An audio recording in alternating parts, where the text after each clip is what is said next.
ನಮಸ್ಕಾರ ವೀಕ್ಷಕರೇ, ಸವಾಲ್ ಟಿವಿಗೆ ಸ್ವಾಗತ. ನಾನು ಅನುಪಮ.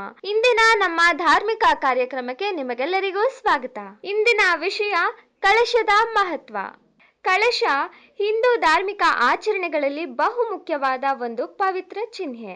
ಈ ಕಳಶವು ದೇವರ ಪೂಜೆ, ಹೋಮ, ವಿವಾಹ, ವಾಸ್ತು, ಗೃಹ ಪ್ರವೇಶ ಹೀಗೆ ಹಲವು ಸಂದರ್ಭಗಳಲ್ಲಿ ಬಳಸುವ ಶತಮಾನಗಳ ಸಂಪ್ರದಾಯವಿದೆ.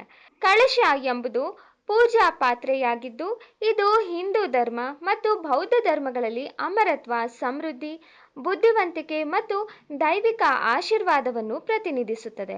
ಇದು ಆಧ್ಯಾತ್ಮಿಕ ಶಕ್ತಿಯನ್ನು ಹೆಚ್ಚಿಸುತ್ತದೆ ಮತ್ತು ಮನೆಯಲ್ಲಿ ಧನಾತ್ಮಕ ಶಕ್ತಿಯನ್ನು ತರುತ್ತದೆ ಎಂದು ನಂಬಲಾಗಿದೆ.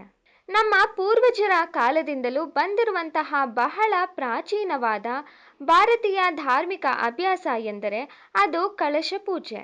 ಕಳಶದಲ್ಲಿ ಲಕ್ಷ್ಮೀ ದೇವಿಯು ಇರುತ್ತಾಳೆ ಎನ್ನುವ ನಂಬಿಕೆ ಮೊದಲಿನಿಂದಲೂ ನಮ್ಮಲ್ಲಿ ಇದೆ.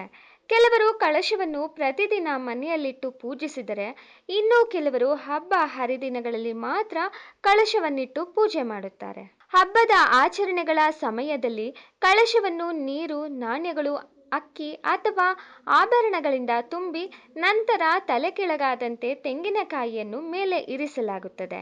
ಈ ಸಮಯದಲ್ಲಿ ಇದನ್ನು ಪೂರ್ಣ ಕಳಶ ಅಥವಾ ಪೂರ್ಣಕುಂಭ ಎಂದು ಕರೆಯಲಾಗುತ್ತದೆ.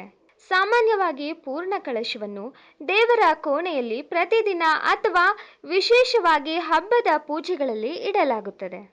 ಕಳಶ ಪೂಜೆಯ ವಿಧಾನವು ತುಂಬಾ ಸರಳವಾಗಿದೆ ಮತ್ತು ಇದನ್ನು ಮನೆಯಲ್ಲಿಯೇ ಮಾಡಬಹುದು.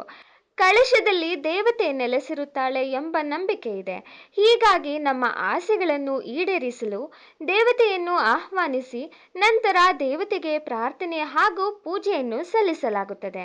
ಕಳಶ ಪೂಜೆಯನ್ನು ಮಾಡುವುದರಿಂದ ಭಕ್ತರ ಆರಾಧನೆಯ ಅಥವಾ ಭಕ್ತಿಯ ಮೇಲೆ ದೈವಿಕ ಅನುಗ್ರಹ ಮತ್ತು ಆಶೀರ್ವಾದವನ್ನು ಪಡೆಯಲು ಪಾತ್ರರಾಗುತ್ತಾರೆ. ಕಳಶ ಪೂಜೆಯನ್ನು ಮಾಡುವುದರಿಂದ ಆ ಮನೆಯು ಪವಿತ್ರ ಮತ್ತು ಸಕಾರಾತ್ಮಕ ಶಕ್ತಿಯಿಂದ ತುಂಬಿರುತ್ತದೆ ಎಂದು ಹೇಳಲಾಗುತ್ತದೆ. ಇದು ನಮ್ಮ ಆಧ್ಯಾತ್ಮಿಕ ಶಕ್ತಿಯನ್ನು ಹೆಚ್ಚಿಸುತ್ತದೆ ಮತ್ತು ನಮ್ಮನ್ನು ದೇವರಿಗೆ ಹತ್ತಿರವಾಗುವಂತೆ ಮಾಡುತ್ತದೆ. ಕಳಶವು ಪರಮ ಪವಿತ್ರತೆಯ, ಸಂರಕ್ಷಣೆ, ಸಮೃದ್ಧಿ, ಸೃಷ್ಟಿ ಶಕ್ತಿ ಮತ್ತು ದೇವಿ ತತ್ವದ ಸಂಕೇತ. ಆದ್ದರಿಂದಲೇ ಕಳಶ ಸ್ಥಾಪನೆ ಎಲ್ಲ ಹಿಂದೂ ಧಾರ್ಮಿಕ ಕ್ರಿಯೆಗಳಲ್ಲೂ ಅತ್ಯಂತ ಮುಖ್ಯವಾಗಿದೆ. ಹೀಗೆ ಹೆಚ್ಚಿನ ವಿಡಿಯೋಗಳಿಗಾಗಿ ಸವಾಲ್ ಟಿವಿಯನ್ನು ಸಬ್ಸ್ಕ್ರೈಬ್ ಮಾಡಿ, ಲೈಕ್ ಮಾಡಿ, ಶೇರ್ ಮಾಡಿ ಹಾಗೂ ನಿಮ್ಮ ಅನಿಸಿಕೆಗಳನ್ನು ಕಮೆಂಟ್ನಲ್ಲಿ ತಿಳಿಸಿ. ಸವಾಲ್ ಟಿವಿ ಸದಾ ನಿಮ್ಮೊಂದಿಗೆ.